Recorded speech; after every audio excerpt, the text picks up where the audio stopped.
Good morning, everybody. Jason Wheeler here in the WFAA newsroom with senior political reporter Jason Whiteley and senior crime and justice reporter Rebecca Lopez.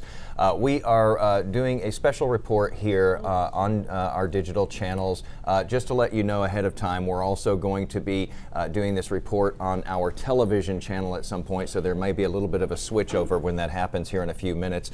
We are digesting a report that is almost 600 pages long that has come down from the Department of Justice this morning regarding the shooting at Robb Elementary School in Uvalde 2 years ago.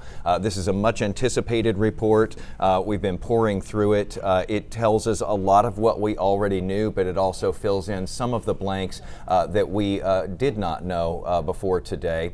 We are awaiting a news conference in Uvalde from the Activity Center there, also known as the Community Center there in that town, and that is going to be headed up by Attorney General Merrick Garland. We're going to be going to that news conference as soon as it begins. Right now it is scheduled for straight up at about 11 o'clock. We don't know if there's going to be a speaker before him. We also don't know if he's going to be taking questions after that, after what he has to say there. Hopefully so, though, because even as we're pouring through this document that is, again, as I say, almost 600 pages long, you do feel like you have a lot of questions, and in some cases, new questions pop up after what you read in here. Let's just go down the line here and talk about the main takeaways from what we've been able to ingest of this so far. We've only had this report for a short time. We haven't read every word of it yet. Rebecca, what is your first takeaway when looking this thing over? I think the thing that the families are probably going to be most disappointed about in this report is that there were no recommendations for any kind of criminal charges. And it also, they were hoping that it would go step by step, officer by officer, of what every officer was doing at the time and their lack of action. And that's not in this report. Now, typically in these types of after action reports, like in Allen, and also they did it after July 7th shootings here in downtown Dallas, where the five officers were killed, they don't typically do any kind of criminal charges or recommendations. They'll make recommendations on training and, you know, things like that, but typically there are no like criminal charges that are suggested by the Justice Department. So for anybody there who was looking for accountability coming after this, because almost 2 years down the line now, all of those who were in charge that day of their respective agencies, as far as we know, are still there, except for Pete Arredondo, who was heading up the Uvalde Schools Police Department, who a lot of people thought was supposed to be in charge that day according to protocols, but he wasn't, and said he didn't know that he was supposed to be. So if you were looking for accountability out of this report, that is not what we're seeing in this report at this point. In fact, they say that they set out to, quote, assess what happened and, quote, provide guidance moving forward in the unfortunate situation where we see another one of these tragedies. So basically, they're trying to build upon best practices, and sometimes the way you do that is learning the way not to do things. Yeah, I think it sounds like it was that. Yeah, Jason, I think it's important to point out here that this was a requested report by the mayor down there, Don McLaughlin. Right. And to zoom out on what this is, the Department of Justice did this, obviously, the federal government did this, but the Office of Community-Oriented Policing Services did this. As Jason mentioned, this is not about accountability, unfortunately, because that is what the community, the victims' families, the victims down there have wanted for almost 2 years now. That did not come out in this. What is interesting, though, is they looked at 14,000 pieces of data and documentation. They looked at the CCTV video from inside the school, body cam video, documents, training manuals, all this stuff here. And they hinted around some of the issues that happened there. Pete Arredondo, the CISD police chief down there, that he retreated, and they turned this from an active shooter into a barricaded suspect situation, which changed the response, Rebecca, as you know. Right, and since Columbine, they have trained, and in this state, there is actually a manual that they give officers on what you are supposed to do during an active shooter situation. And in this case, it says that they were also, in this particular department, was trained not only that it would be an active shooter situation if shots are being fired, but that it could transition into a barricaded person. And that is never the case if shots are still being fired. It should be an active shooter situation, and you should go in with whatever you have. If it's your sidearm, and I pulled up this priority priority of life that is part of the manual that they teach 13, officers 13, and 13. what they really tell them that they have to follow. And it says the priority of life scale is the guide to first responders during critical decision-making process. As first responders, we must recognize the innocent life must be defended. A first responder unwilling to place the lives of innocent above their own safety should consider another career field. And that is what they That's continue. how they lay it out in They lay it out in the manual. This is how they are trained. You have to put your life at risk if you are an officer or find another line of work, because I get it, you want to come home to your family, but at the end of the day, these are children that have no protection that are getting killed. And yet 400 police officers, 400 law enforcement personnel were there from local, state, and federal law enforcement agencies. And almost 2 years to the date, we have not seen any accountability at all. The last time I interviewed the governor, Governor Abbott, was last year, actually it's a year and a half ago now, before his re-election. And one of my questions to him was, what are we going to do? What are you going to do if you find that, laws were broken? Will you fire Steve McCraw?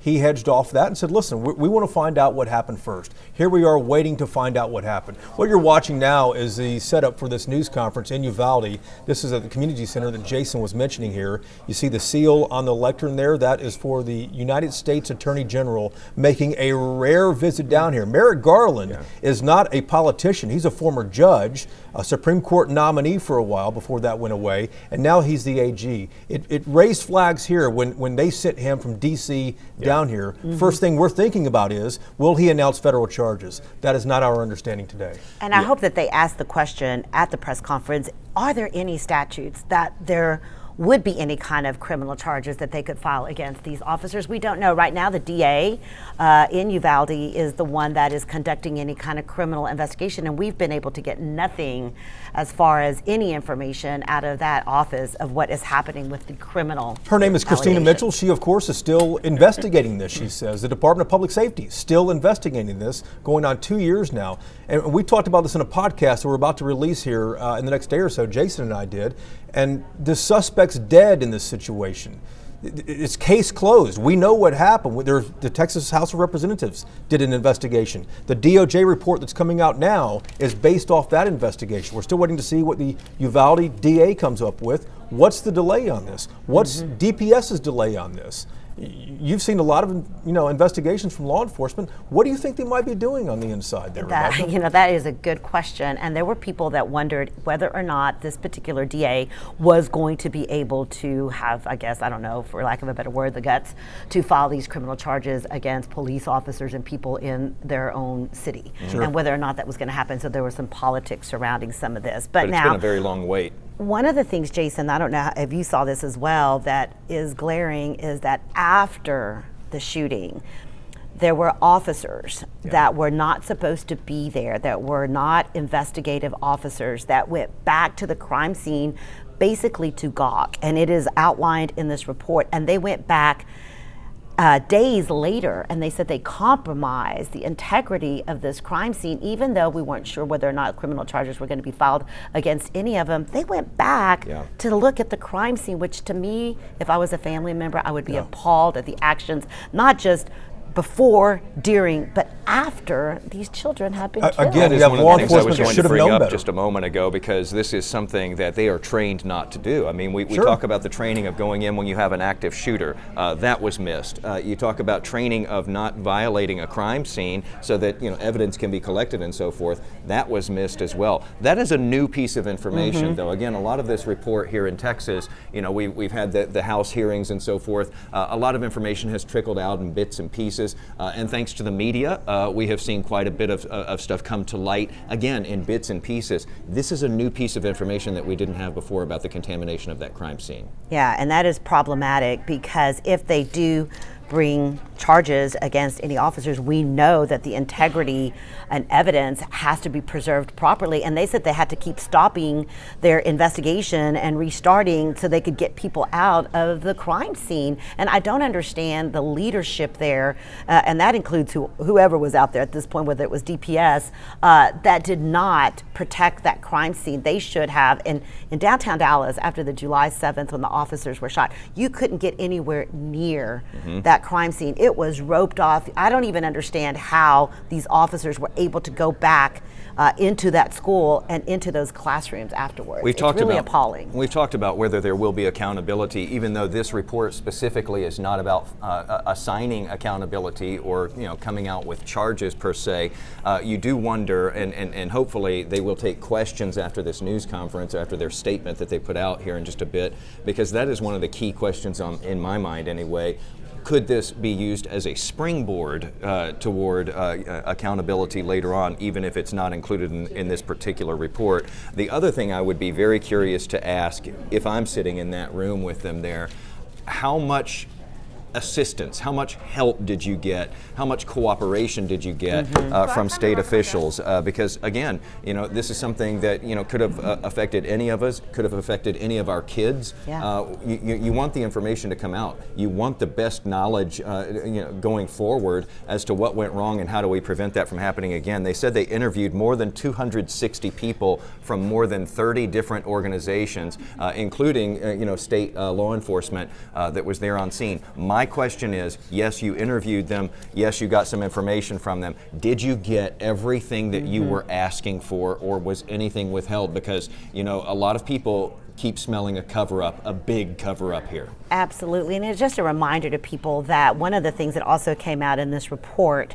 is the fact that you had all of these officers standing outside the classrooms, not going in. And part of the training, again, in that active shooter training is they were waiting for ballistic shields and the SWAT team. You don't have to do that in an active shooter situation. You were trained to go in with what you have on your body. And that is, if it's just your sidearm, your bulletproof vest. Because remember, these are children that don't have any of that. And I think one of the teachers, I remember seeing an interview talking about that. Like, we were just sitting there waiting. These are people that had the ballistic shields came within minutes. That's another piece of new information. And so it's just really heart-wrenching to read this because of the inaction of these officers, and reiterated again in this report. Yeah, that's another new piece of information that we got, and I just want to read you this paragraph. I don't think we knew this coming into today.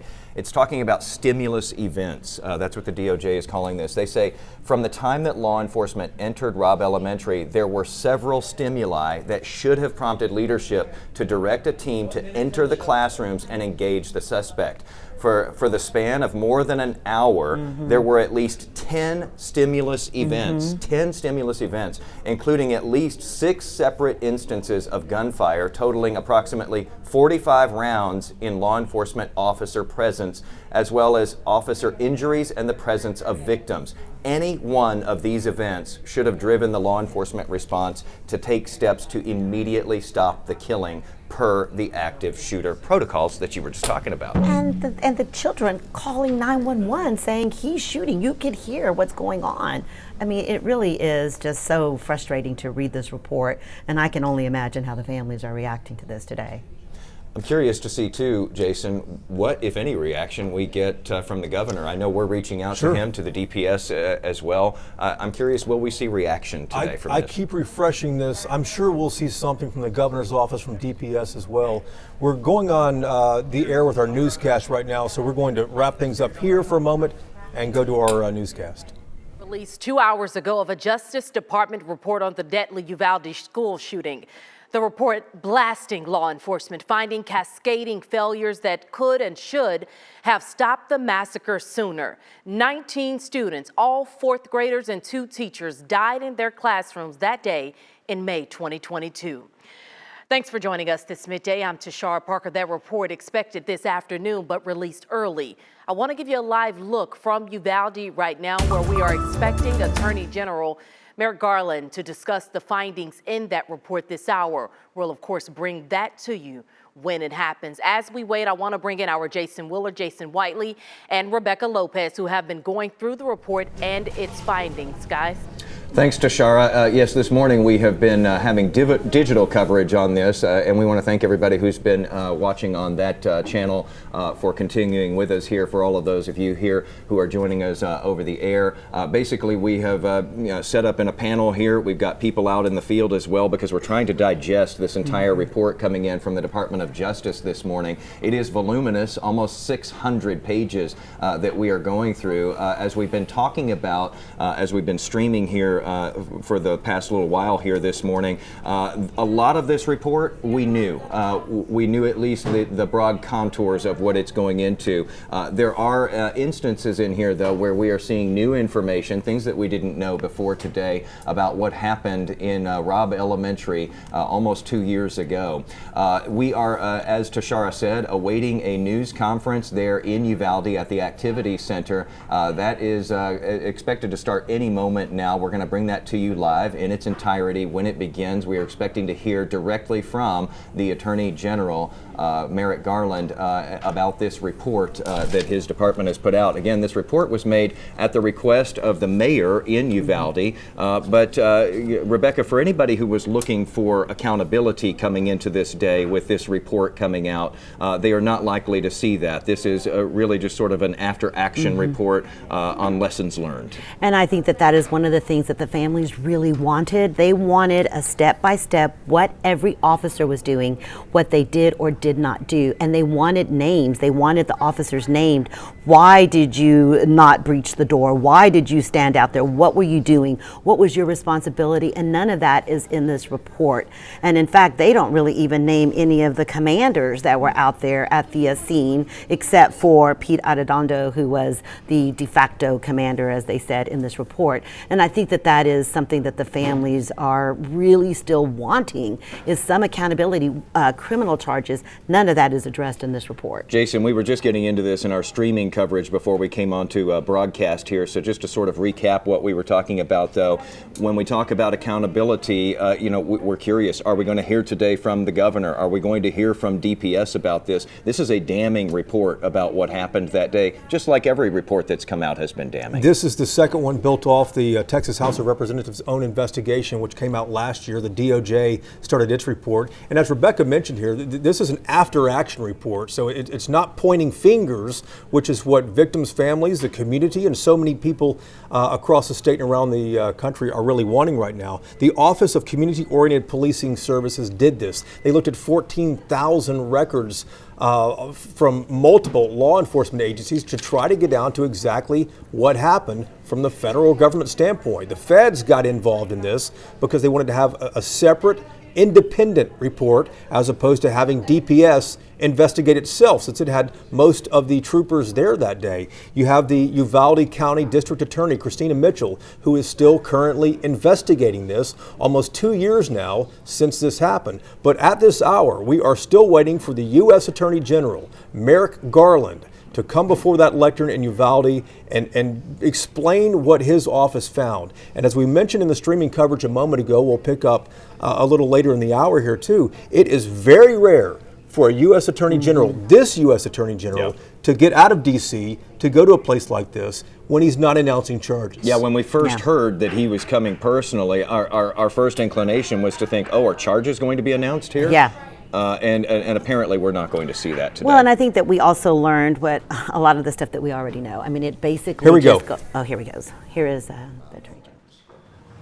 I came here to tell them that the United States Department of Justice has finished its critical incident review. In undertaking this review at the request of the then mayor, the Justice Department committed to using our expertise and independence to assess the law enforcement response to the shooting and to provide guidance moving forward.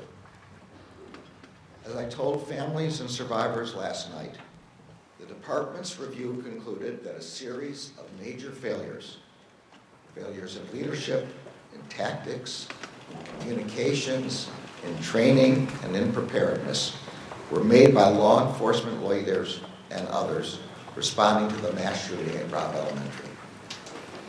As a result, 33 students and 3 of their teachers, many of whom had been shot, were trapped in a room with an active shooter for over an hour as law enforcement officials remained outside. I also told the families and survivors how deeply sorry I am for the losses they suffered that day and for the losses they have suffered every day since. I told them that the priority for the Justice Department in preparing this report has been to honor the memories of those who were taken from them.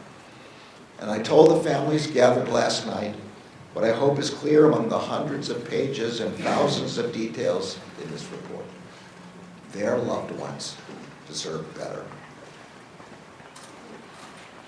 The law enforcement response at Robb Elementary School on May 24, 2022, and in the hours and days after, was a failure that should not have happened.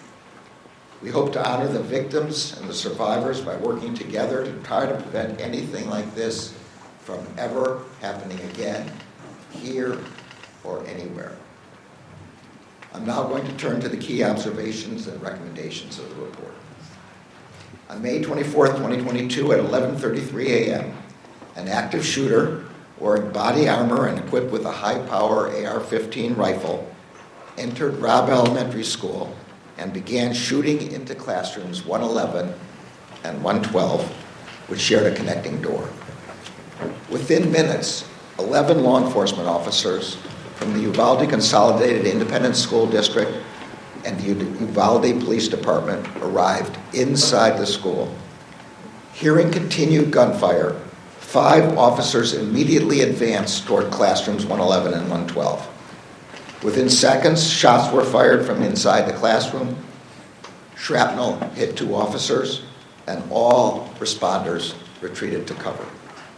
A single officer then made additional attempts to approach the classrooms, but after 11:40 a.m., no more attempts to enter the rooms were made until 12:48 p.m., more than an hour later.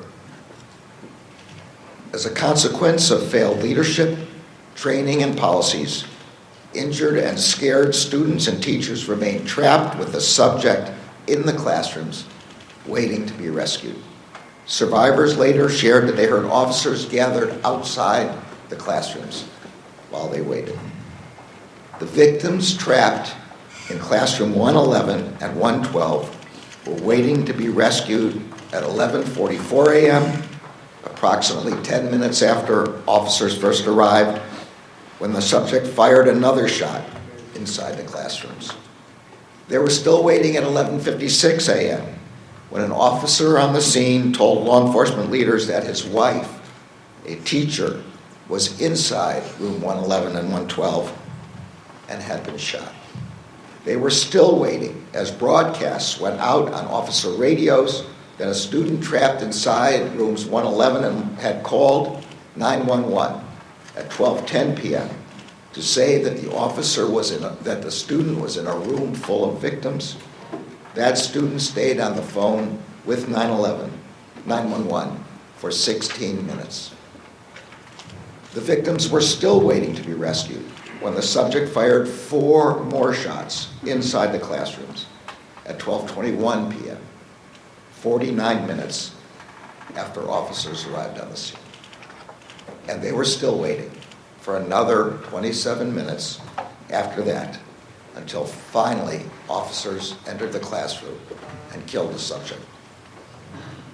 As the victims were trapped and waiting for help, many of their families were waiting outside the school, growing increasingly concerned about why law enforcement had not taken action to rescue their loved ones. Law enforcement officers from different agencies who had self-deployed to the scene in overwhelming numbers were themselves waiting for leadership decisions about how to proceed. Many officers reported that they did not know who, if anyone, was in charge, what they should do, or the status of the incident. Some officers were confused about why there was no attempt to confront the active shooter and rescue the children. Some officers believed the subject had already been killed, or that law enforcement was in the room with the shooter. 75 minutes after the first officers arrived on scene, officers finally entered room 111. The subject engaged the entry team with gunfire, and the officers responded with fire. 77 minutes after the first officers arrived on the scene, and after 45 rounds had been fired by the active shooter, the shooter was killed. The massacre at Robb Elementary shattered families throughout this community and devastated our country. 19 children and 2 teachers were killed. And untold numbers of students, teachers, and law enforcement officers were injured. The law enforcement response to the mass shooting at Robb Elementary was a failure. As the threat posed to our country by mass shootings has grown and evolved over the past several decades, law enforcement's response tactics have also changed. The massacre at Columbine High School 25 years ago, and the 47 minutes it took for law enforcement to enter that high school, marked a major shift in how law enforcement leaders think about responding to mass shootings. It is now widely understood by law enforcement agencies across the country that in active shooter incidents, time is not on the side of law enforcement. Every second counts. And the priority of law enforcement must be to immediately enter the room and stop the shooter with whatever weapons and tools officers have with them. That is the approach responding officers first employed when they arrived at Robb Elementary School. But within minutes of arriving inside the school, officials on scene transitioned from treating the scene as an active shooter situation to treating the shooter as a barricaded subject. This was the most significant failure. That failure meant that law enforcement officials prioritized the protracted evacuation of students and teachers in other classrooms instead of immediately rescuing the victims trapped with the active shooter. It meant that officials spent time trying to negotiate with the subject instead of entering the room and confronting him. It meant that officials asked for and waited for additional responders and equipment instead of following generally accepted active shooter practice and moving toward the shooter with the resources they had. It meant waiting for a set of keys to open the classroom door, which the report concludes was likely unlocked anyway. And it meant that the victims remained trapped with the shooter for more than an hour after the first officers arrived on scene. There were also other failures in leadership, command, and coordination. None of the law enforcement leaders at the scene established an incident command structure to provide timely direction, control, and coordination among the enormous number of responders who arrived on scene. This lack of a command structure, exacerbated by communication difficulties, contributed to confusion among responders about who was in charge and how they could help. These failures may also have been influenced by policy and training deficiencies at responding law enforcement agencies. Some lacked any active shooter training at all. Some had inappropriate training. Some lacked critical incident response training.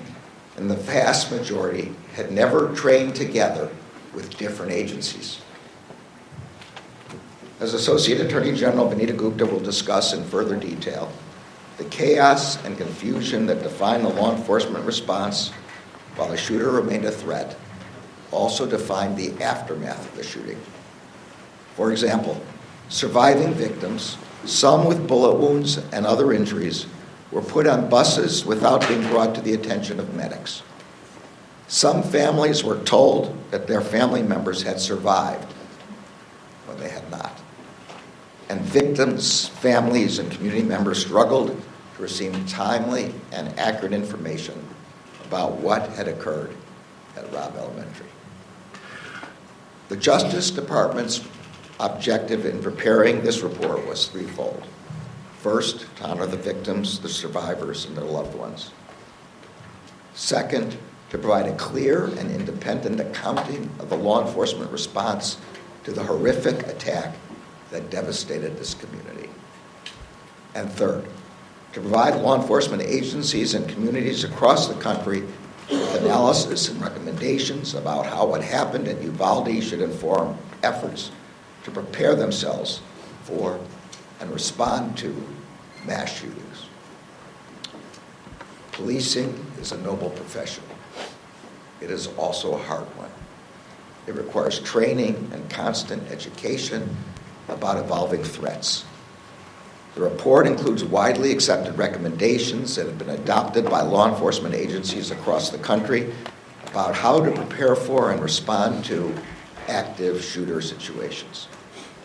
Before an active shooter incident occurs, law enforcement agencies have a responsibility to ensure that their leaders and all their officers are trained to focus on rapid response, trained that the first officers on the scene must focus on eliminating the threat and protecting the victims most in danger. Law enforcement officers responding to an active shooter must be prepared to take charge, to establish a unified command, and to facilitate communications, operational coordination, and allocation and delivery of resources. They must continually assess and adjust as the incident evolves. And in the aftermath of a mass shooting, law enforcement and government agencies must provide the public with a sense of trust and confidence by communicating openly, clearly, and compassionately during a time in which many are learning the most devastating news that any human being can receive. The victims and survivors of the mass shooting at Robb Elementary on May 24th, 2022 deserve better. First and foremost, the 19 children and their 2 teachers who were stolen from their loved ones should be here today. They should have been targeted by a mass shooter. We must never forget the shooter's heinous act that day. And the victims and survivors should never have been trapped with that shooter for more than an hour as they waited for their rescue. The families of the victims and survivors deserve more than incomplete, inaccurate, and conflicting communications about the status of their loved ones.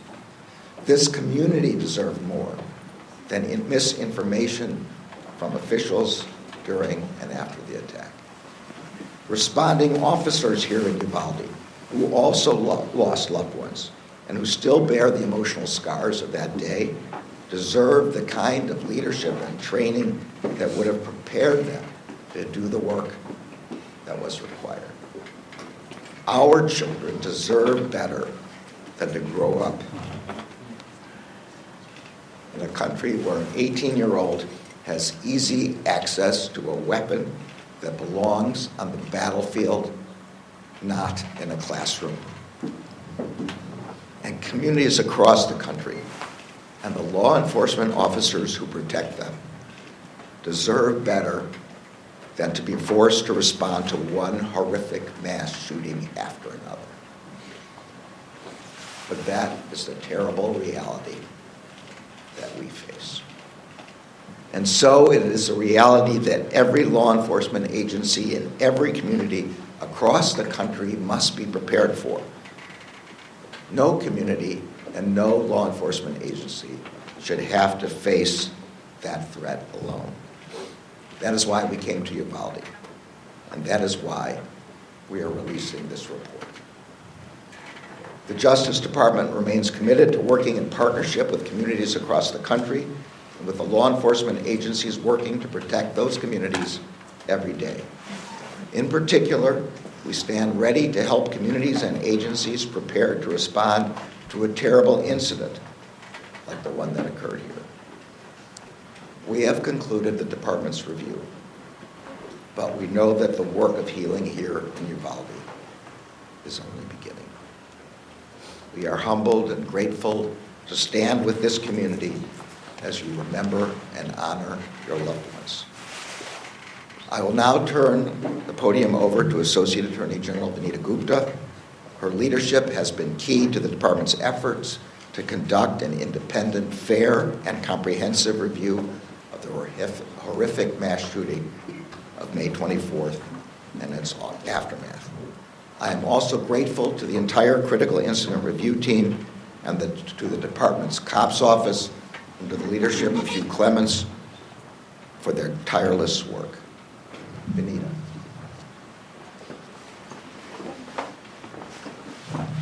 Thank you, Mr. Mr. Attorney General. It is hard to look at the truth that the law enforcement response on May 24th was an unimaginable failure, and that a lack of action by adults failed to protect children and their teachers. But we cannot look away from what happened here. We cannot look away from these children, and we cannot look away from what happened in Uvalde. On May 24th, 2022, this community lost 19 beloved children and 2 cherished teachers at Robb Elementary School. In the days and weeks following, this community also lost a sense of faith and trust in their own neighbors and institutions as they tried to make sense of what happened on the 24th and were unable to get the answers they needed. During that time, the then mayor of Uvalde called me to ask the Justice Department to conduct an independent review of what had happened and what went wrong on May 24th and in the days that followed. Shortly after, the Justice Department began its review. The Attorney General just gave a sense of the detailed timeline that we have laid out and the cascading failures that occurred over the course of 77 minutes between when law enforcement arrived on the scene and when they finally entered the classroom. But we also know the pain and the failures and missteps did not end when law enforcement finally entered the classrooms and rescued the survivors. It continued at minute 78, when it became clear that because there was no leader, there was no plan to triage the 35 victims in classrooms 111 and 112, many of whom had been shot. Victims were moved away without precautions. Without appropriate precautions, victims who had already passed away were taken to the hospital in ambulances, while children with bullet wounds were put on school buses without any medical attention. In the commotion, one adult victim was placed on a walkway, on the ground, outside to be attended to. She died there. The reunification and notification process for families was similarly chaotic, and as some of the families described, truly deeply painful. During and after the 77 minutes, families and survivors received unclear and sometimes conflicting information about where to go to reunite with their loved ones. Many family members waited at the school for hours without status updates, not knowing where their children were, if they were safe or hurt or even alive. Families searching desperately for their loved ones were sent to different places all across town: the high school, the civic center, the hospital. Some of these details are gut-wrenching. Families hearing about the need for autopsy results as the first indications that their loved ones may not have survived. At one point, hours after the shooting, an official incorrectly told families waiting for their children at the civic center that an additional bus of survivors was coming. It did not. Inaccurate and inconsistent public communications, including social media posts and press conferences, only made things worse. At 12:06 p.m., law enforcement posted on Facebook, reassuring parents that, quote, students and staff are safe in the buildings, close quote. That false reassurance was never corrected. An hour later, law enforcement inaccurately posted on social media that the shooter was in custody. That post, too, was never corrected. Both impromptu and scheduled news conferences and media engagements contained inaccurate, incomplete, and at times conflicting information. Mirroring the failures of the law enforcement response, state and local agencies failed to coordinate, leading to inaccurate and incomplete information being provided to anxious family and community members and the public. We also know the pain following a tragedy like this endures, and that the support this community needs has often been missing. And we cannot talk about what happened at Robb Elementary School without reckoning with the fact that this tragedy took place somewhere all children should feel supported and cared for and safe. Our report documents missteps in school safety preparation that contributed to this tragedy, including that the campus safety plan was effectively a template and included security measures that were not even available at Robb. That there was a culture of complacency around locked door policies with interior and exterior doors routinely left unlocked. and that confusion over where to find a master key to unlock classroom doors contributed to the significant delay in entering classrooms 111 and 112. As I made clear last April when I came to Uvalde to meet with families, and as we reiterated to families last night, this report not only looked backwards, but also identifies lessons learned and recommendations for other communities to prevent something like this from happening again. No law enforcement agency or community can assume that what happened here, or in Newtown, or in Parkland, or in Columbine can't happen in their community. That is our reality. This report offers 273 recommendations for law enforcement agencies and other officials in every community. That includes a series of recommendations for law enforcement and government agencies preparing for and responding to mass shooting incidents and active shooter incidents as they occur. In the immediate aftermath of an active shooter incident, law enforcement leaders must continue to provide guidance and direction to all first responders, including triage planning to ensure that emergency personnel can access victims as soon as possible. Law enforcement and government officials must provide proactive, timely, and accurate information, notifications, and give community members as much information as appropriate at any given time to help avoid or mitigate rumors, uncertainty, and unnecessary worry. If an organization shares incorrect information with the public, it should be open about it and correct that mistake. In the days, weeks, and years after a devastating attack, survivors, the family members of victims, community members, law enforcement, and other first responders, and their families should continue to be offered both immediate and ongoing trauma support. The Justice Department remains committed to the Uvalde community. Federal Victims of Crime Act formula funds are being used to support victim services in Uvalde, and our Office for Victims of Crime is working with the state of Texas and the Uvalde community to complete the application for supplemental Justice Department funding that is going to enable continuing services for victims, survivors, and their families. And through our COPS office, the department has also awarded the local school district substantial funding over the past 2 years through our school violence prevention program to help this community continue to improve school safety and security. Before we started this review, we consulted with the International Association of Chiefs of Police to build out a team of experts, including several law enforcement leaders who have ably led their communities through mass violence events. I am grateful to those leaders who lent their expertise to us and to our COPS office team for their immense dedication and commitment. Together, the review team's work included reviewing more than 14,000 pieces of data and documentation, including policies and procedures, training logs, body camera and closed-circuit television footage, photographs, and more. They made 9 visits to Uvalde for a total of 54 days in this community. They conducted more than 260 interviews of individuals from more than 30 organizations and agencies, including responding law enforcement and survivors, family members, victim services providers, and school and hospital staff. They traveled throughout the country to review generally accepted practices and contemporary active shooter training courses. Other organizations and news outlets have documented parts of what happened on this horrific day. But all of this work has led to a Justice Department report that is both the most detailed and broadest in scope, looking beyond the immediate incident to include the communications, victim services, and school safety aspects of this tragedy, as well as the post-incident response and investigation and pre-incident planning and preparation. The public demands a lot from law enforcement, and we often take their service for granted. Every day, police officers run towards danger to keep people safe. In Uvalde on May 24th, 2022, that did not happen until far too late. Uvalde is a community that is healing, and getting clear on the facts is part of healing.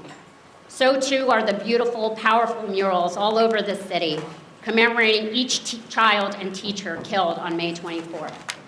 And so too is enacting change in policies and practices to help make sure these failures do not happen again.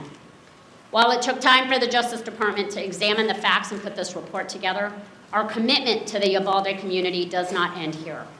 Through available funding, resources, victim services, technical assistance, and training, we will support Uvalde and communities across the country in their efforts to prevent and address violence. Just as we have looked back, we will look forward. We are committed to honoring the memories of the lives that were lost here by working to build a future where all of our children, their loved ones, and their teachers can feel cared for, supported, and protected. I will now pass this to Hugh Clements, the director of our COPS office.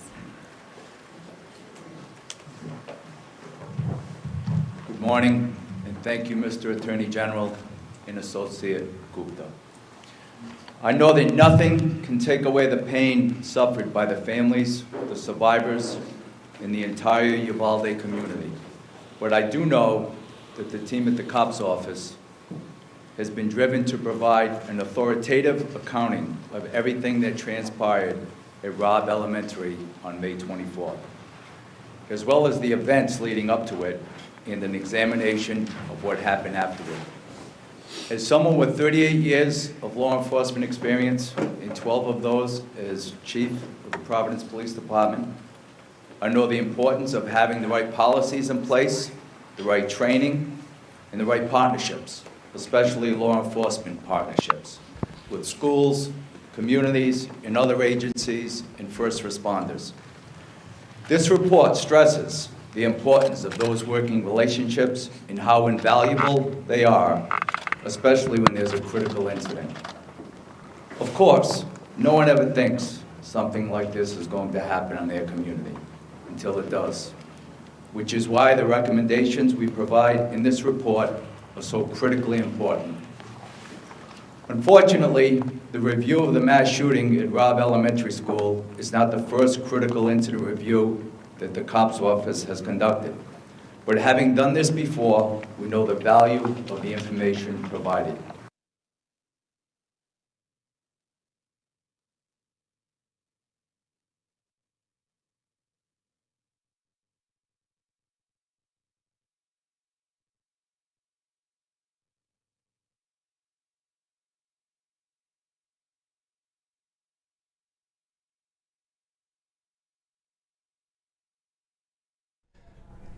Apologies here for the technical issues that we're having. We lost the picture there just momentarily. Now we're trying to restore sound. We're able to get that picture back up. I think we can hear him now. Place, how incredibly important training is and how critical it is that agencies train together. Reviews such as this can be tremendously helpful and important to both law enforcement agencies and the communities they serve, as they work together to see how they can improve policies, procedures, systems, and most importantly, relationships. We talk about that and much, much more in this report, which I know is going to be very important, a very important resource to law enforcement agencies in the months and the years to come. You will see in this report that the team has worked diligently in carrying out a number of critical steps, including developing a complete incident reconstruction, reviewing thousands of relevant documents, conducting site visits, and interviewing a wide variety of stakeholders. As I said, we know that nothing can take away the pain that this community has endured, but we were dedicated to providing this community with a transparent, independent, and thorough review of what happened. And I believe that this report has done just that. Thank you.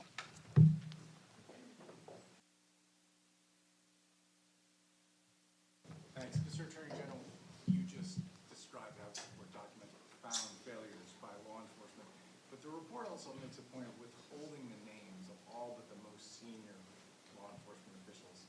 Does this report sufficiently hold accountable the individuals responsible for failures? So the report is an analysis of what happened at Uvalde, including by everyone at Uvalde, all responding agencies. It concludes that this was a failure of leadership, and so all members of the leadership who failed were identified. It also identifies individual officers by rank and by what agency they're from, but the standard practice of the Justice Department in these critical incident reviews is not to name those who are not listed as at fault, and particularly not to name those in lower ranks who acted on the scene. Next question. Mr. Attorney General. Case at 12. I have two questions for you, Mr. Attorney General.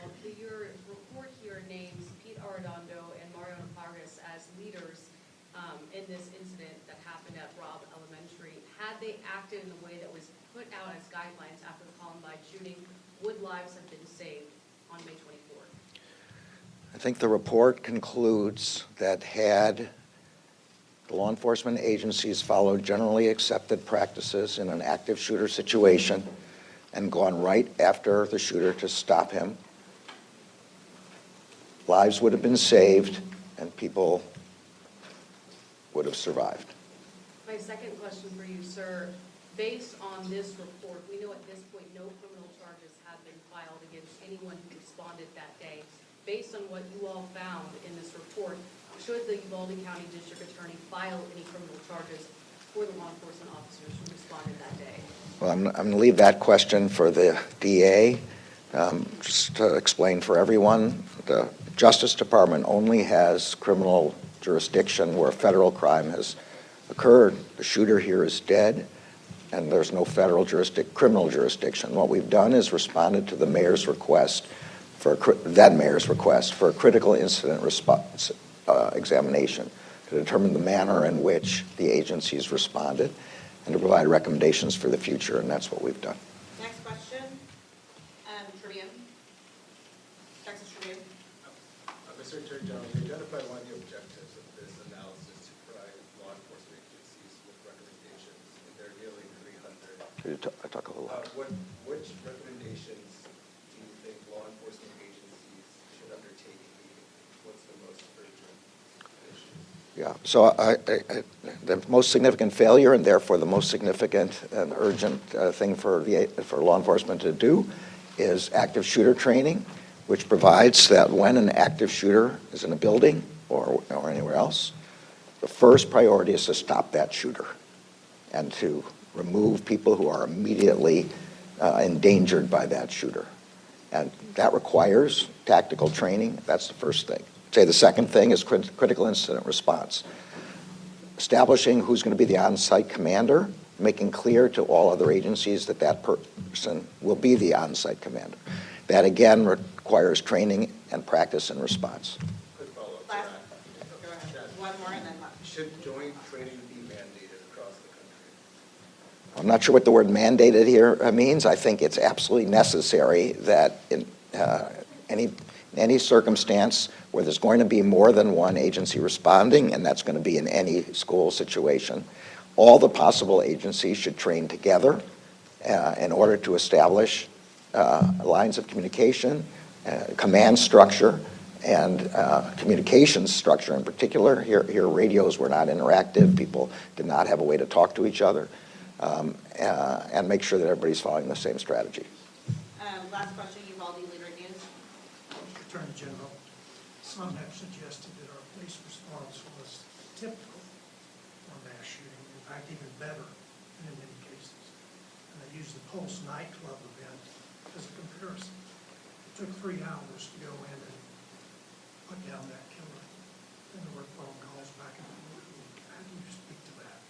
So actually, I'll let Hugh talk specifically about the Pulse nightclub, but I will say that what I've described and what the report describes is clearly the generally accepted response to an active shooter. We did a survey across the country, and the experts who were involved in this examination are experts in exactly this subject of active shooter, and there's no doubt that the standard practice is the one I've described. And I'm going to let Hugh answer that specific question. I would say, honestly, I don't know if that's entirely true. I will tell you this report is comprehensive. It's extensive. I urge you all to read it, the executive summary, all hundreds of pages. I will say there was a epic, complete lack of leadership, unity of command. There was no incident command set up. That's not the case with the Pulse nightclub. And so in this particular one, in comparison, that is not entirely true. And the response was a failure of leadership. Great, thank you, everyone. Thank you, everyone. We had so many more questions. Unfortunately, the question and answer session, though, is ending there in Uvalde. An extraordinary news conference being given, though, by the U.S. Attorney General. We also had the Associate Attorney General, Vanita Gupta, speaking there, as well as the Director of the Community-Oriented Policing Services, Hugh Clements. Just listening to this, first of all, just so you know, at that community center in Uvalde where all of that just took place, as we understand it, the families of the victims of the Robb Elementary massacre were in that room listening to all of those speakers go over this nearly 600-page report released today by the Department of Justice about all of the, what they call cascading failures in the response to the Robb Elementary shooting almost 2 years ago. As we understand it, those families are getting ready to hold their own news conference just outside that community center, and so we are standing by for that so that we can bring that to you as well. Rebecca Lopez, senior crime and justice reporter here at WFAA, and senior political reporter Jason Whiteley up here as well. You listen to everything that was detailed there, and your heart just hurts for the victims, for the families, for the survivors. We knew so much of what was in this report coming into today. I think the picture that we're getting, though, has been filled in some very tragic ways. I go back to my takeaway from this was no plan for triage. Right. Assistant AG Gupta saying that the failure wasn't just the 77 minutes that it took for them to go in and kill the shooter. The failure continued on minute 78 and beyond. You were putting kids who were wounded into buses without being triaged first. You had a child that was put down on the ground outside who ended up dying there. You had kids who had already died being taken by the ambulances meantime to the hospital. Yeah. It is just wrenching, and it has, you think about the families in that room listening to those details. Yeah, it's complete leadership failure. And for instance, here in Dallas, the fire department will train with the police department. Same in Fort Worth and in the big cities, they train together so that you know the triage, you know who the incident commander is going to be out at the scene. None of that happened. There was here. so much time. There was just so much time to figure out who's in charge. Let's get the ambulances. Let's get the triage. Let's see what's going to happen. You have doctors. You have nurses. Parkland, for instance, is one of the triage areas as well of what they're going to do outside the hospital. I mean, there's just so many things that they did not properly train for, and it is really kind of shocking that a school district with its own police department did not train in any of this prior, obviously, to this happening. And again, we're waiting for those families. We understand there's some movement there, so we may be going to them here in just a few minutes. Jason, you've been pressing about the whole issue of accountability all along, all the way up to the governor. Of course, the DPS director serves at the pleasure of the governor. The DPS director widely criticized in this report, in fact, for instances of misinformation just after this incident had occurred, according to the DOJ. You see again there a live picture just outside that community center where the U.S. Attorney General just got done speaking. It looks like we're just getting set up there. I don't believe that this is a family member. I think they're just checking the microphones, etc. But Jason, on the accountability note, you've been pressing the governor on this. This report is not going to do that. This was just looking at what went wrong. Sure. They're leaving the rest to the DA, who has been maligned and criticized here for the fact that we're almost 2 years from this incident and still nothing. Yeah, the DA in Uvalde County is Christina Mitchell. We still don't know if when her investigation is going to end. Listen, it's easy for us to sit up here on Monday Morning Quarterback this, talk about hindsight being 20/20, but we have other examples since then. We have Allen, Texas. Yeah. You had one police officer confront the shooter and take the shooter out. You had the Covenant School in Nashville, Tennessee. One police officer, several went in, one police officer charged that individual and shot and killed that person The there. 7-7 Yeah, shooting and here in downtown 7-7 Dallas. Brent too. Thompson, the DART officer, went and shot the shooter, Micah Johnson. He put his life at risk and saved countless of lives. And all he had when was a sidearm. Ran to he had a sidearm, and he ran towards that gunfire. That is what you do. That is what you're trained to do. And again, part of the training is if you do not have the courage to do that, to protect innocent lives as a law enforcement officer, you should not be a law enforcement officer. A couple other takeaways that I had here. The Attorney General said the most significant failure of the day, to cap it all off that day, was cops changing their response from an active shooter to a barricaded suspect. As Rebecca has mentioned, they changed the way they respond to that. An active shooter, they're supposed to go in and take the person out. Barricaded suspect, they have a different response to it. Merrick Garland also pointed out, despite 400 police officers being there and failing to act that day, he did say, and we all know this, policing is a noble profession. It's also a hard one. Vanita Gupta, the assistant there, also saying too, we take law enforcement for granted. That we do on a daily basis. Yeah, it's clear they're not trying to pile on here. Right. What they're They're saying not. is, and you heard Vanita Gupta saying this, this is really hard to look at. This is really hard to keep going through. It's hard to look at the truth, she said, but then she said, we cannot look away. Let's listen into the families in Uvalde now. Yeah, I can do that. KOSKOFF.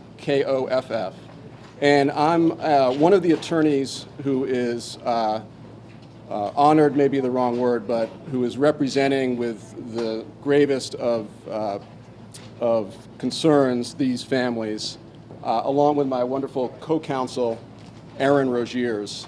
Aaron, spell your name. Rogiers.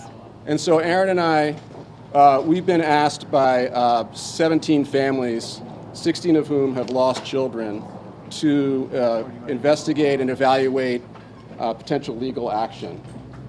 And in a moment, we'll turn to the families and they'll tell you what their response is to what they've learned and what they're still learning. Understand that the report has not been made available but for about an hour or two, and it is voluminous, as you've heard. So most of our reaction is really based on what we heard from the Attorney General and his team last night. And so I want to talk about three things. The first thing I want to say is that the families appreciate the Attorney General's commitment to seeing this investigation through.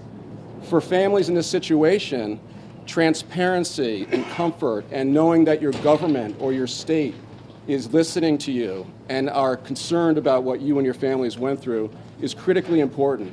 They haven't gotten a lot of that from the state of Texas, so for them, that is very much appreciated. And it was clear not just that the DOJ has taken this investigation very seriously, but that the Attorney General himself, I think you saw it, has expressed great empathy, and that's also very appreciated by the families. There are limitations, though. These families didn't need a 400 or 500-page government report to learn that law enforcement failed them in a historic way. They didn't need the report to tell them that law enforcement violated its most sacred responsibility, and that is to protect our children in a time of great need. They didn't need that. Why didn't they need that? Because they were there. Some had AR-15s pointed at them as they desperately tried to help when law enforcement wouldn't. They were there as their children were being killed while law enforcement was paralyzed. They were there. So they did not need to learn that. But the details of the investigation will come out for whatever value they provide. It's important to understand go back and let's just refresh our recollection about what happened that day. Within minutes, really, hundreds of heavily armed law enforcement officers were there from all different agencies. The DEA was there. The Border Patrol was there. The Uvalde police were there. The school police were there. The county police were there. Texas Marshals were there. It was a convergence of heavily armed and mostly very well-trained law enforcement agents.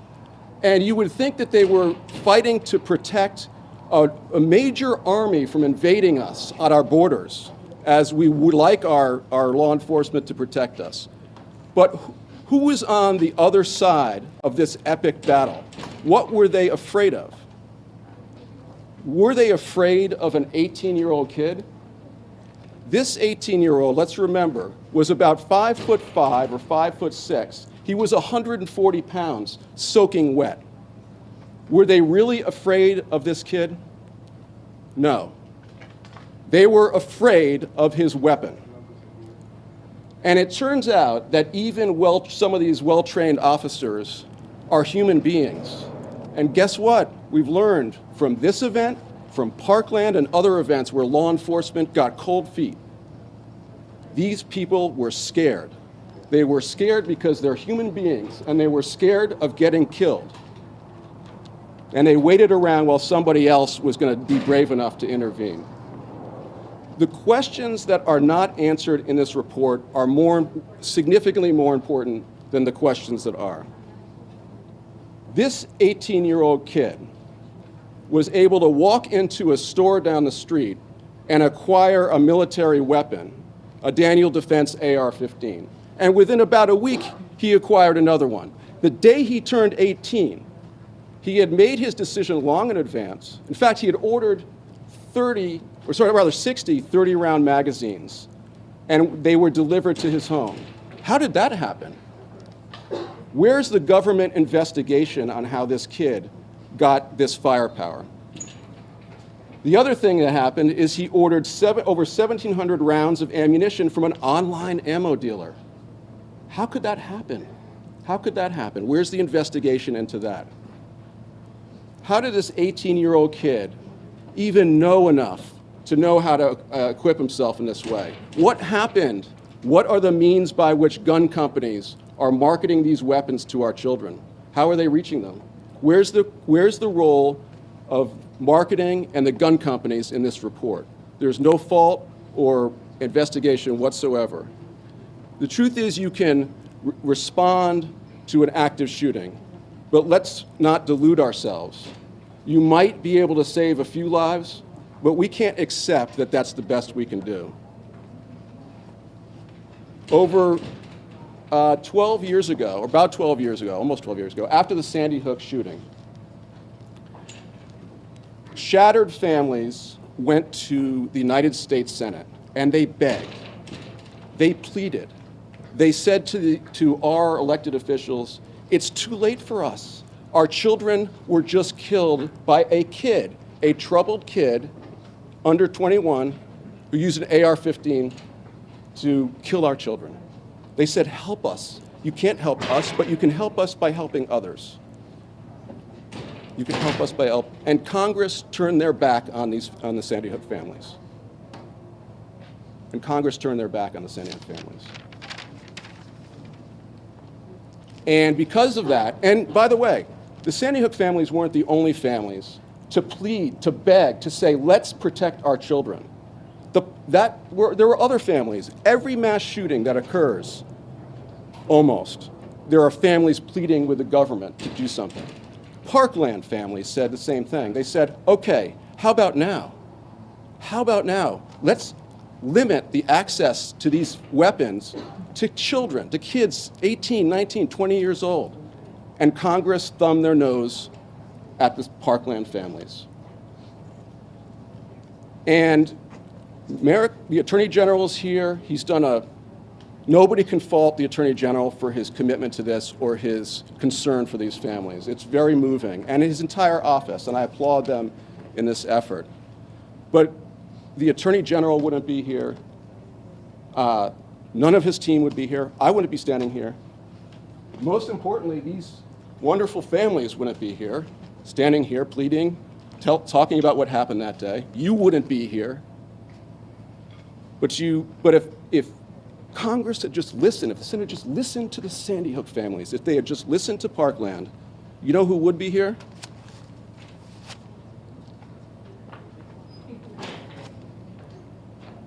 Eva Morales, Irma Garcia, Uzziah Garcia, Xavier Lopez, Amory Jo Garza, Jose Flores Jr., Aletha Ramirez, Annabel Guadalupe Rodriguez, Eliana Torres, Eliana Garcia, Rogelio Torres, Jacqueline Casares, Jayla Silvera, Jace Luevanos, Lexi Rubio, Tess Mata, McKenna Elrod, Neve Bravo, Layla Salazar, Maite Rodriguez, and Miranda Mathis.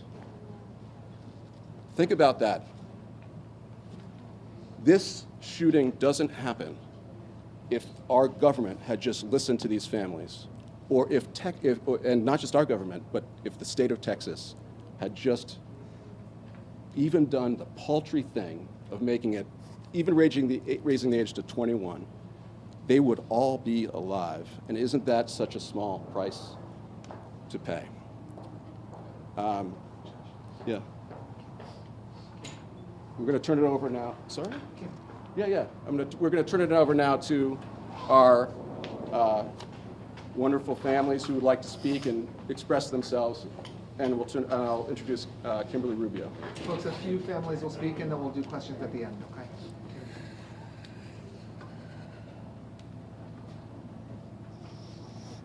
Reading this report this morning, I read that Pete directed officers intending to gain entry into the classroom to stop, that no leader effectively questioned the decision and lack of urgency of UCISD PD Chief Arredondo and UPD Acting Chief Mariano Pargas toward entering classrooms 111 and 112, and that leadership can arise regardless of rank and title.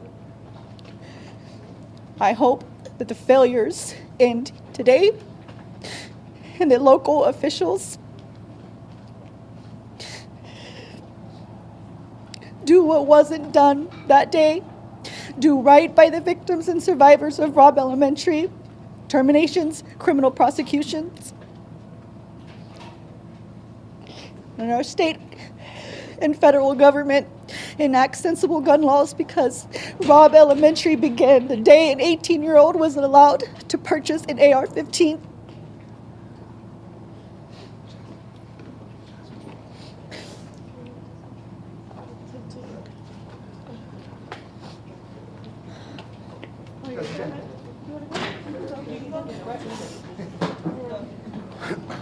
Most importantly, from what we've seen with this report, and I commend the DOJ on doing this, is that although there isn't every name of the officers that were there so that we can hold them accountable, because we have to do our own digging most of the time, there are names that are named. And it is time, because our community is so divided because of this, because they don't want to believe that the people that they grew up with failed our children and they stand against us.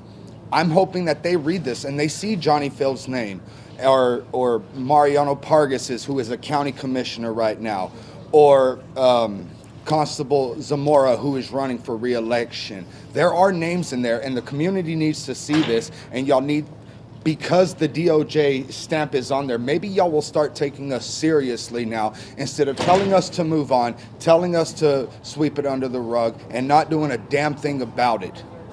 We need our community.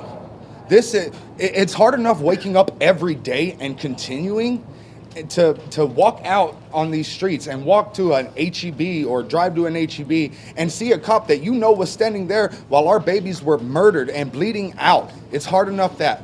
But this community doesn't care, and I hope this makes y'all. I also hope that this lights a fire up under the district attorney's ass, because we know that she has not done a damn thing, and we refuse to accept that. Do your job.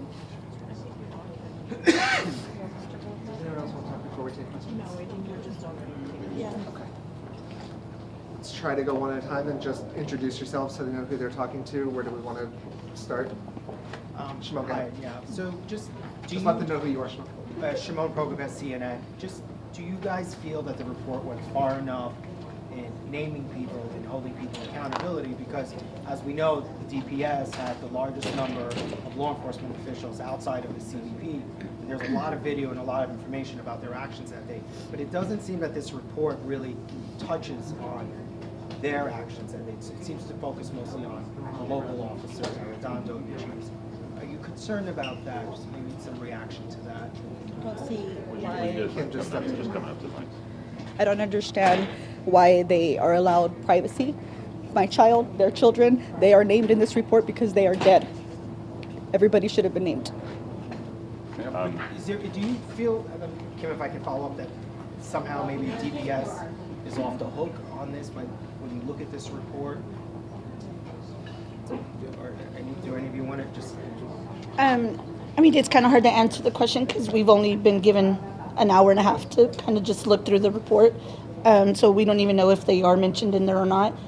We would hope that they are because they were there. So we hope that they would be accountable for their actions as well. Bonnie, following up on that, Monica Madden, KXAN and Nexstar.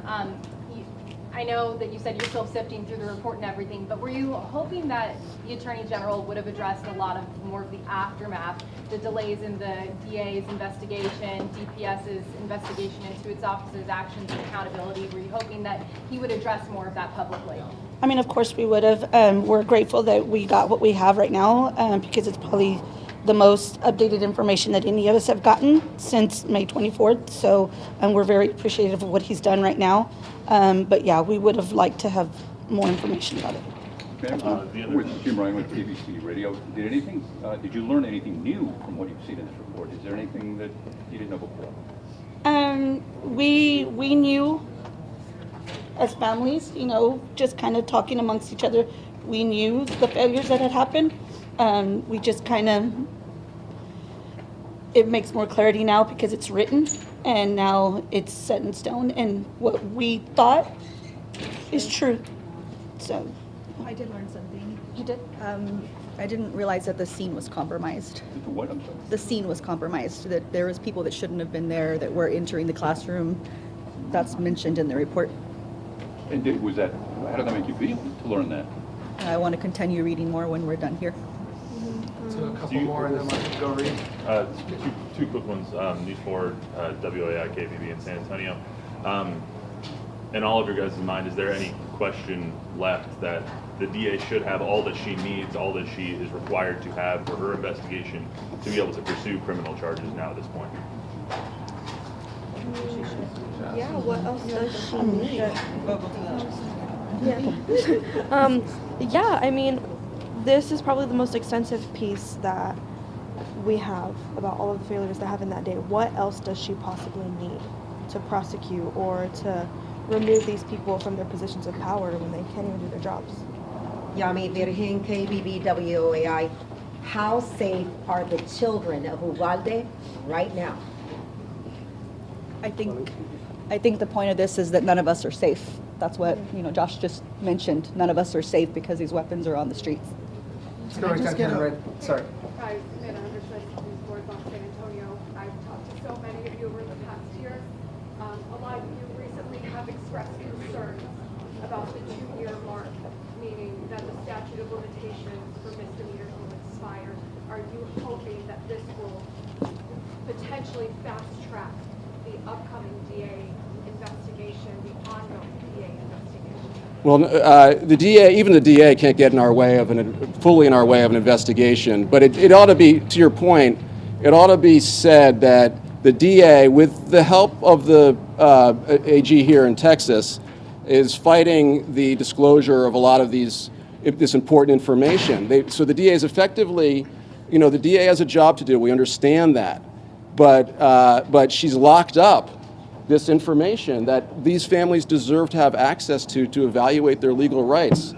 There's no reason why she can't do her job so that we can do ours, and so that these families get the information they deserve to make the decisions they have to make. Assuming she's still giving you no timeline updates? I mean, I think at this point, it's not a good bet to bet on the DA's timelines.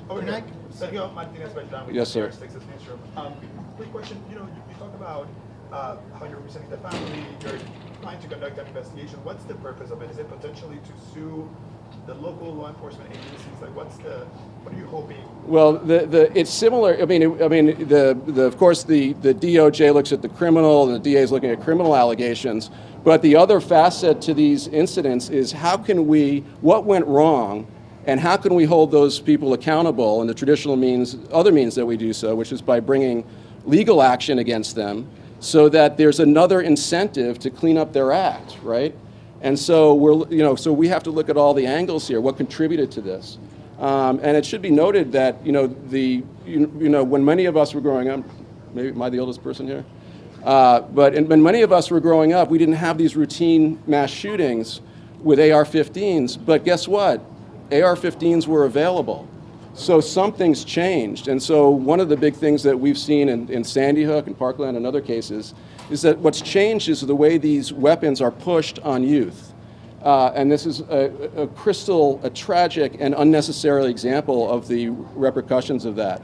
When I was growing up, nobody knew what an AR-15 was, and here every kid of a certain age, especially boys, know what they are because they're being courted, and they're being courted with other actors like social media and et cetera. So these gun companies are really pushing these products on kids for these types of missions. Can we get reaction from the Texas Tribune? Are you suggesting that you're going to pursue charges against gun manufacturers? Well, I don't bring charges, but fair enough. But the legal issues that we're under consideration now, I can't really speak about beyond just the big picture type of things that you have to look at an incident like this. I mean, there's a lot of factors that go into something like this. For the families now, what are the next steps? As we now have one of these investigations out, there's numerous. The DPS is still doing their investigation. We obviously have the DA who is still doing theirs. What is next for all of you as you continue to try and move forward and, one, put the day behind you, but two, create change? I think we're going to continue fighting. We're going to continue fighting that some type of change is made in honor of our kids. We have nothing left but to fight for them. We are their voices now, so we're going to continue. Can I just get a reaction from someone, the Attorney General, having him stand there, very significant moment when he says that had officers followed protocol and procedure, the lives could have potentially been saved. How was that? How was that for you to hear him say that? I mean, how do you want us to react to that? Because so many people have not wanted to say that here, the law enforcement officials. It was pretty hard. I mean, respectful for telling us, but I mean, it was pretty hard, to hear that. When he sits there and says that, lives could have been saved. I mean, I just get a little closer to the mic. Like, I just couldn't believe it. For these officers to sit there and just not do anything, and still be out here, on the streets like nothing happened, And my daughter's gone. It was hard. You can feel just a fraction of the pain of those parents in Uvalde. We do want you to know that the parents asked for this forum. We didn't, as the media, camp out and wait for them to come out and start bombarding them with questions. They wanted to be able to speak, to let their feelings be known after they got this report this morning, just like all the rest of us did. Many of them, as you heard there, have been poring over it for the past couple of hours and say that they want to get back to reading it once that news conference was over there. The 600-page or so report coming from the Department of Justice, the U.S. Department of Justice this morning, laying out what they call a cascade of failures in the response to the Uvalde shooting at Robb Elementary, May 24th of 2022, that left 19 elementary school students dead and 2 elementary teachers dead. We're going to wrap up with just a few takeaways here, and then we will continue our digital coverage. Rebecca, what do you close out with here? What struck you the most? Well, I think that these families continuing to demand criminal charges, and that the DA is moving very slowly on this and has had plenty of time to digest all of the evidence. I mean, we've had 2 major reports now come out. And the mom who said, our children are named in this report because they are dead. Everyone should be named in this report. Of course, Merrick Garland, Attorney General, saying that they don't name the lower level officers in these types of reports, only the commanders that should have been in charge but weren't in charge really.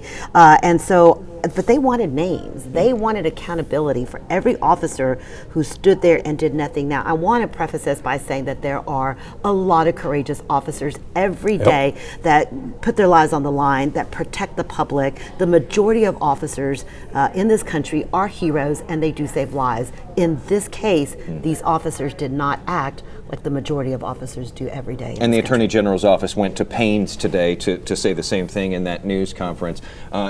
Jason, it sounds like we're seeing that spotlight get more and more focused on that district attorney there in Uvalde. Even the Attorney General, the U.S. Attorney General, saying today, we don't have jurisdiction here. This is an after-incident report to show all the things that went wrong, but we can't bring charges. That's up to the DA, who still hasn't moved on this. And the DA is Christina Mitchell there in Uvalde County. She has not moved on this. It's been almost 2 years now. Come May, it will be 2 years, and we have not seen whether she is going to prosecute anyone. So far, no one has been held accountable, and that's one of the issues that frustrates and angers so many of the folks in Uvalde, understandably so. The bottom line takeaway for this today, this Department of Justice report, is this is an analysis, it is not accountability. And we heard from one of the women you heard just a moment ago. She said, no leader there on scene that day in May of 2022 actually questioned the school police chief, Pete Arredondo, and leadership can arise, she pointed out,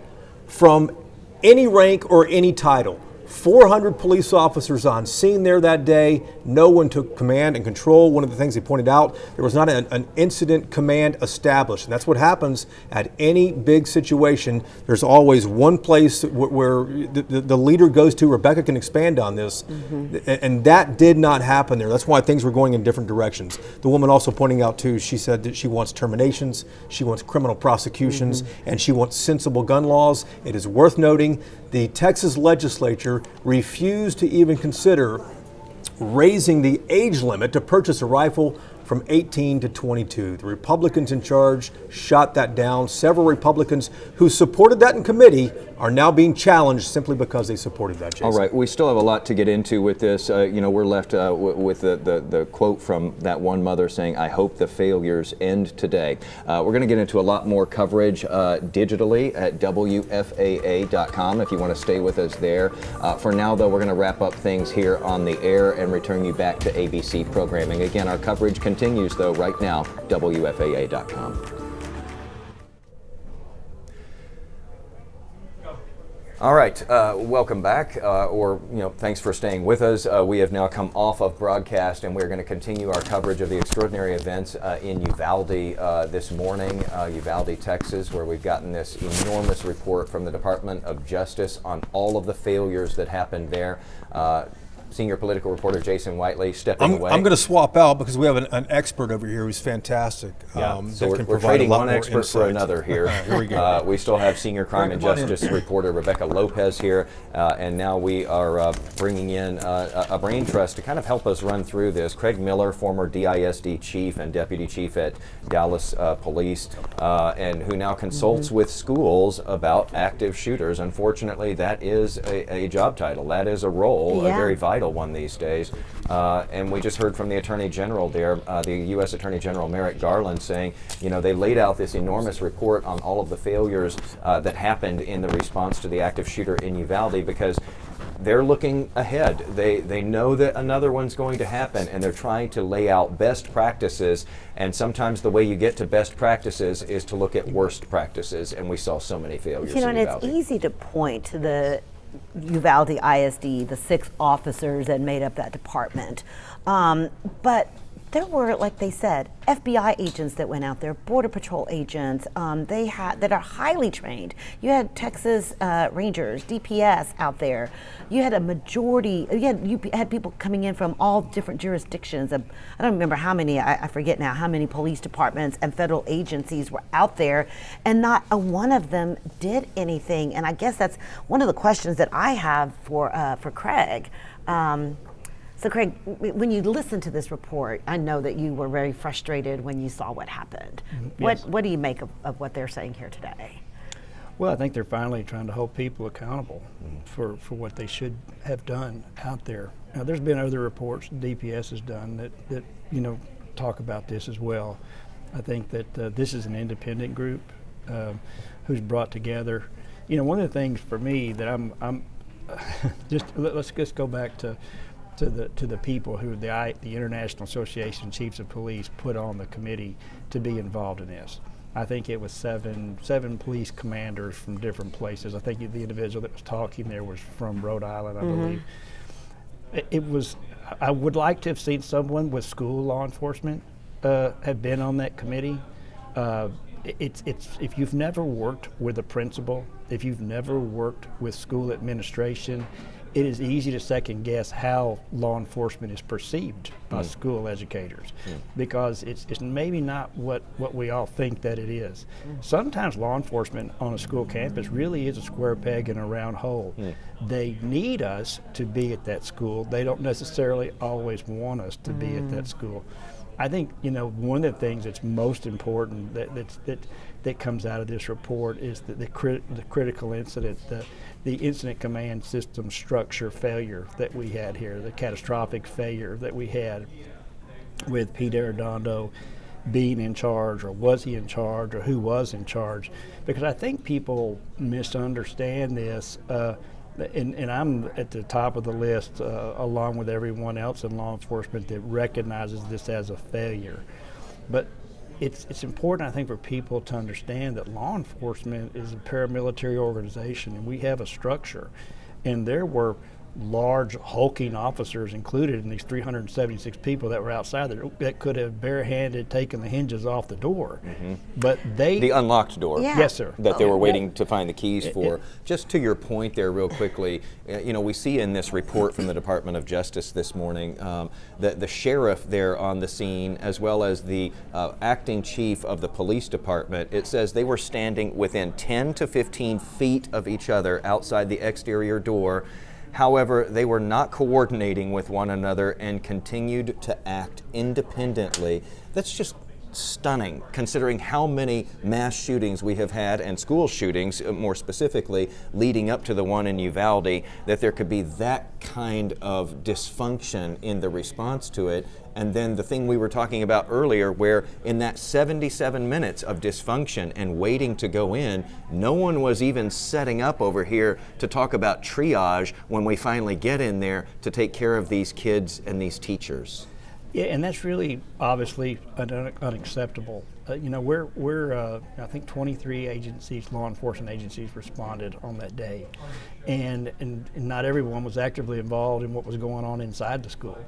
So there was ample opportunity for people to assist first paramedics in setting a triage area up and being ready. And I understand that you don't want to rush triage people into the situation where they could be shot, because if they're not helpful to somebody, it doesn't do anybody any good. Right. But to have set that up outside is different.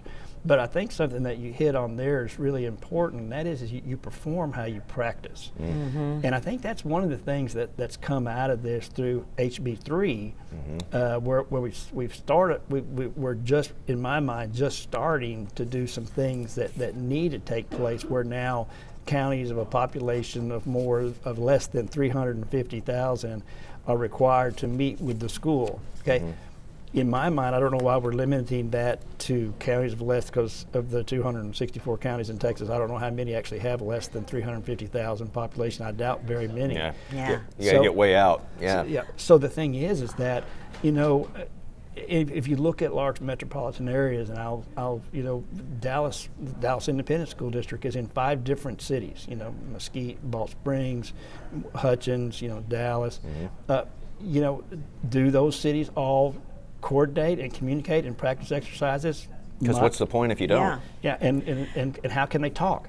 I think radio interoperability is going to be one of the things that I'm really interested to hear what they say in this, because if you've got 23 agencies outside talking, and we know that we've got children who are calling 911 and saying, I'm injured, I'm in the classroom, there were officers outside that had no idea that those conversations were taking place. And had they known that, they would have, I believe, performed differently. Could any officer, they might have faced discipline, simply just taken it into their own hands and gone in and shot the shooter and gone.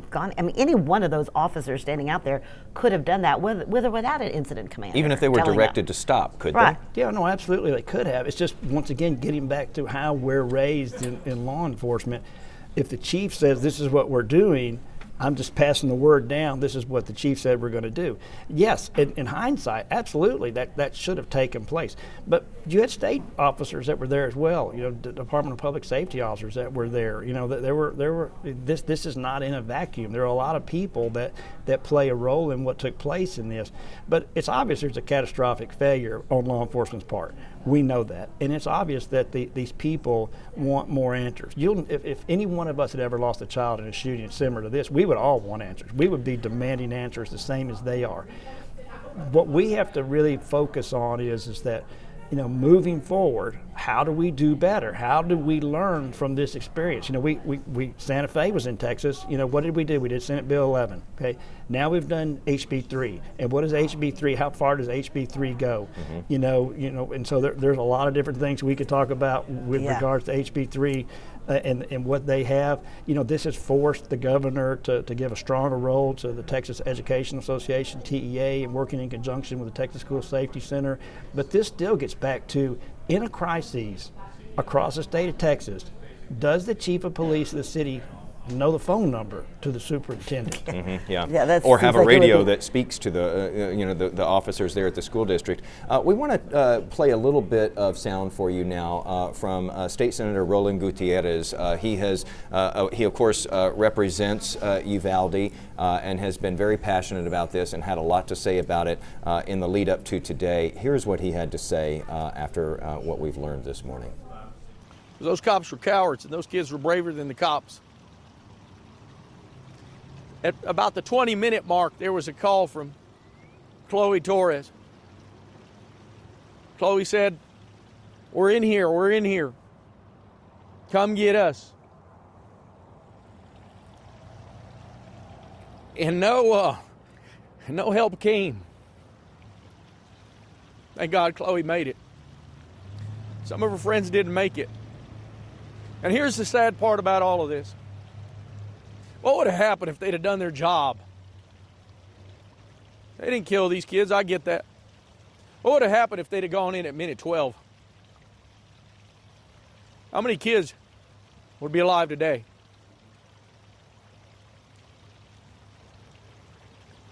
They all need to explain themselves to us. There was a memo that was exposed by one of the agencies, one of the news stories, an internal memo with DPS, where Steve McCraw says, relax. No one's going to get fired over this. There's been no accountability at this agency. One man they said was fired was allowed to retire. And the other Texas Ranger they said they fired is still on the payroll, $100,000 later sitting on his couch. Steve McCraw will tell me, well, that's because the DA's investigation isn't done yet. You all heard in that leaked story several months ago where more than one, more than two, and more than 5 cops uttered about that gun. These cops were afraid of that gun. They don't have the decency and the fortitude to go into that building in Dawson or into the halls of Washington as law enforcement and say, do something about this gun, because it's a killer. It's a killer of kids. It's a killer of human beings. It's a war rifle and nothing more. I have a whole lot of guns, and I fired that one. Most powerful gun I've ever fired. We need to do something about this for sure. Or just Craig. Again, some passionate words coming today from State Senator Roland Gutierrez, who represents the Uvalde area. I want to bring Craig Miller back in to discuss this more. Former DISD police chief and deputy chief at Dallas Police Department, who now does consulting for schools, relating to active shooter situations and security. We listen to this. As we said earlier, this isn't a day to pile on to law enforcement.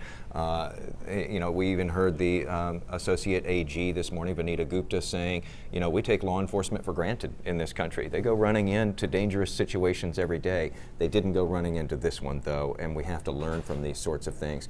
Do you think that there will be a legacy that comes from Uvalde? Is there already a legacy that comes from Uvalde, notwithstanding any legislation, but police officers out there will they pick up from this and go, you know what, if I ever encounter something like this, I don't care if somebody's telling me to back up and wait. If I see this going on where I am, I'm going in. Well, I absolutely do.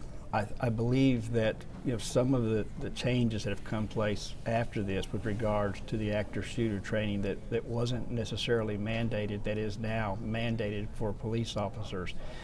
It's really important. There are just over 1,000 public school districts in the state of Texas, not counting charter schools, 1,023. About 300 of them have their own school district police departments. That means the other 700 are using the local municipal police officers or sheriff's department to come into their schools. And how those guys are trained. In our area, for example, Richardson ISD has Dallas PD officers in it because the schools are in the city of Dallas. It's important that the officers that are in those schools are trained and get the active shooter training and know what to do, understand the incident command system. Everybody in law enforcement at every level should understand the incident command system, kind of the pecking order for who's in charge at a situation. We want to follow our directives. We have supervisors. We have to keep a chain of command. We can't have just people not being in compliance with what we have an expectation of. But I absolutely believe that we will remember this incident just as we do Sandy Hook, just as we do Parkland, as we do Santa Fe, and now this shooting.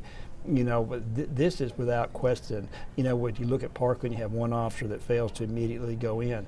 Here you have 376 officers that are there from 23 different agencies that all had an opportunity to take action. Craig, the families really want accountability. They want somebody criminally charged. What are the chances? I mean, what could they even charge these officers with if they charged them with anything in this situation? Well, I'm not a lawyer, but the first thing that I think I would look at would be the criminal charge failure to render aid. It's generally associated with traffic accidents. Someone's injured in a traffic accident, but I know in the civil process, which I'm more so involved with these days, and much more so than the criminal part of it, that failure to render aid, just like at a police officer shooting, do the officers who just shot at an individual have an expectation that they're supposed to try and extend that person's life and save their life, even though they just moments before pointed a gun at them? And so here we have a situation where perhaps the triage and who was accountable, does this report identify who is the person, who was the county official for the firefighters that was there, the emergency ambulance service. I don't know if they were from the city or they were a third-party group that was responsible for that. Who were they talking to? Who were they asking to be included? I mean, there's a lot of questions I think you have to ask that way. But I don't, there's a reason a lot of information doesn't get released, because there could possibly be a trial, and you don't want to compromise jurors, for information that they could hear that might be critical if we do get that point where we want to levy criminal charges. And isn't part of the civil? Part of the civil trial, if you're suing them civilly, is how would a reasonable officer would have acted in this situation? Wouldn't that come up in any of these trials? Well, that's a critical for the civil part of this. What is the Supreme Court has said, what would an objectively reasonable police officer faced with the same or similar set of circumstances have done with that information that they had? And that's why I think it's very important for the lawyer in this case. He's wanting this release of this information because we're coming up on the 2-year statute of limitations in May. Right. And they want to have as much information as they can because they want to get a financial reward for the families who lost a child. And the state's been fighting that and yes. dragging that out, and because of that, they may run into that wall of the statute of limitations, which is another story in itself. Yes.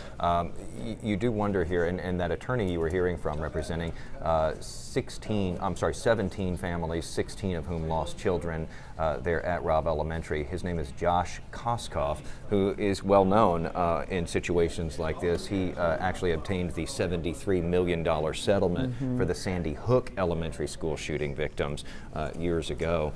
One issue of liability that just came up today, I hadn't heard this one before, when the Attorney General, the U.S. Attorney General, was having that news conference about this big report from the DOJ saying that some of these officers had never gotten any active shooter training, which that's mandated. I mean, it is, and that's that sounds like some districts or some departments might have some liability there.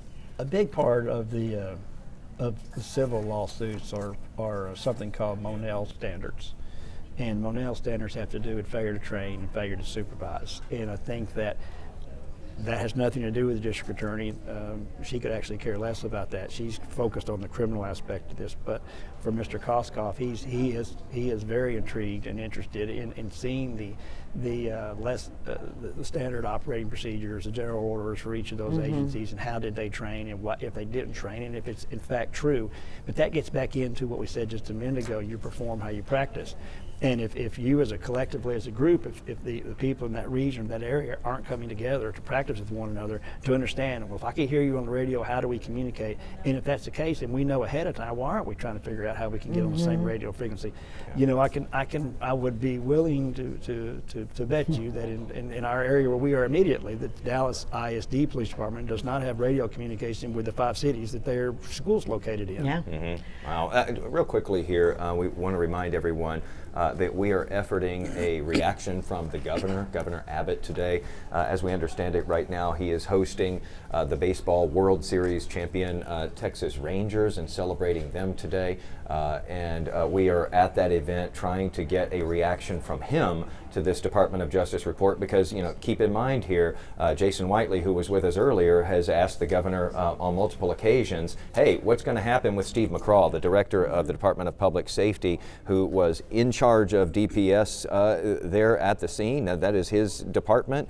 We had a lot of troopers there who also were just standing and staging in that hallway.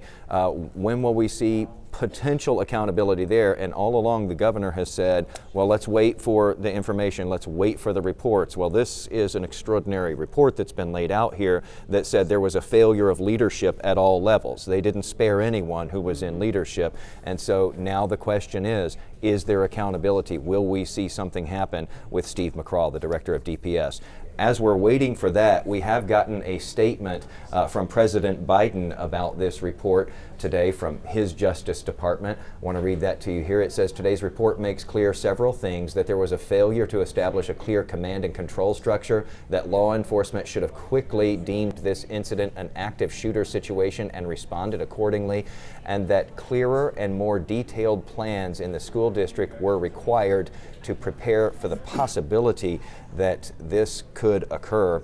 And again, you know, we're looking at those plans, and obviously there were big holes in those plans, as has been laid out in this report. And one of the things that we talked about before you got here, Craig, was these stimulus events, as they call them.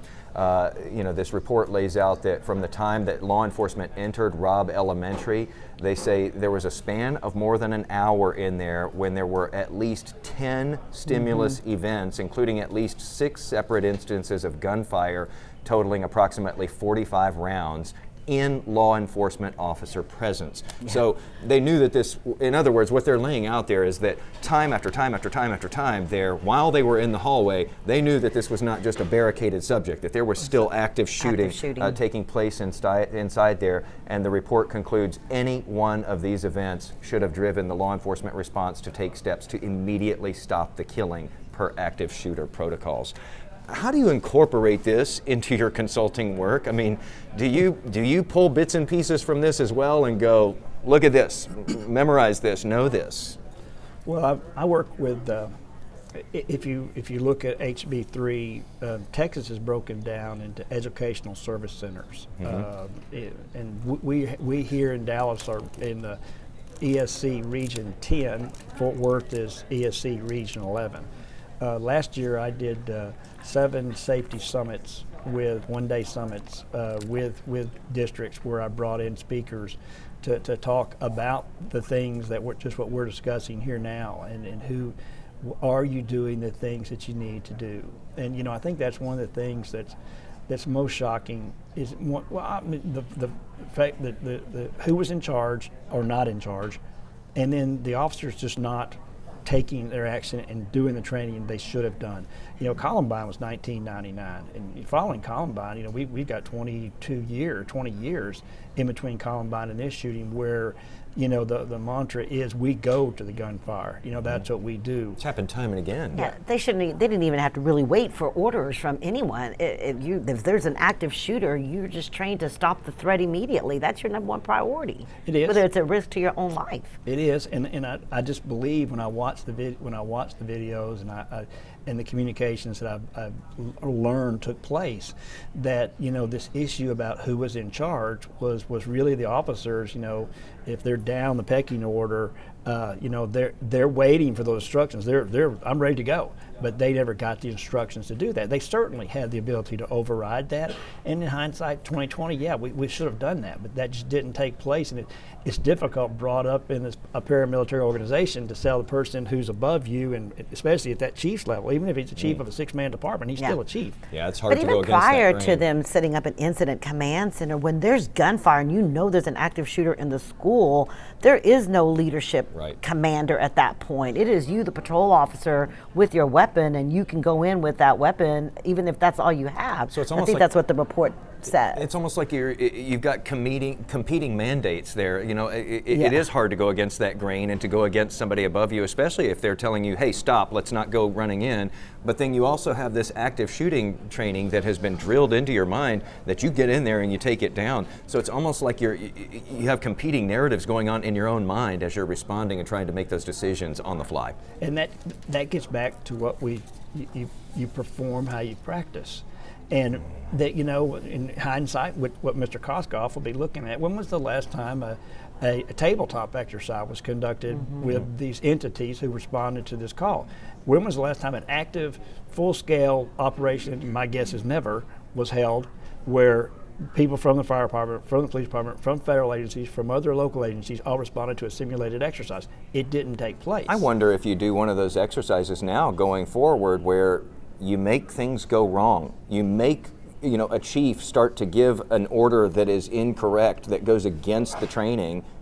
You know, does the person still go in? You know, is that a lesson that's learned from this, to augment that training, to have to make that decision on the fly? Real quickly, one of the things that I also saw in this report, I know we're trying to wrap up here, but one of the things that is really disturbing, Craig, is that after all of this and after the shooting, days afterwards, the officers were going into the crime scene to look at the crime scene and gawk. How appalled are you by the actions of the officers even after the shooting? Well, that's contamination. You know, I know from my experience in Dallas PD, if you were at a scene of a homicide and someone, you weren't able to touch the body, that could only be performed by someone from the medical examiner's office. And so I guess to contaminate the scene, a crime scene like this was, even though the suspect was deceased, you know, we know we've got a lot of questions that are going to be asked, and there's going to be a lot of investigations that take place. This isn't like TV. This is going to go on for days. And, you know, it is appalling, I think, that they violated that standard of going in and contaminating a crime scene for any purpose, much less to gawk or to take video that might be used or given to someone else. Craig Miller, invaluable experience and expertise being brought here, former DISD chief and deputy chief of DPD, who now consults with schools on how to make them safer and deal with, God forbid, you know, an active shooter situation if it comes to their school. Thanks for being with us and sharing the insight today. Thank you. And we want to thank you for being with us here online and on the air on this extraordinary day when we have gotten this enormous report, this nearly 600-page report from the Department of Justice laying out that cascade of failures at the response at Robb Elementary in that mass shooting in May of 2022. We are still making our way through that report. It is voluminous. We're going to have a lot more coverage as we continue through the day. We've heard from families, we've heard from attorneys, we've heard from the Attorney General of the United States. We're putting all of this together, so be sure to join us later on today at 4, 5, 6, and 10 for more coverage on this. For now, though, again, thanks for being with us today. Really appreciate it.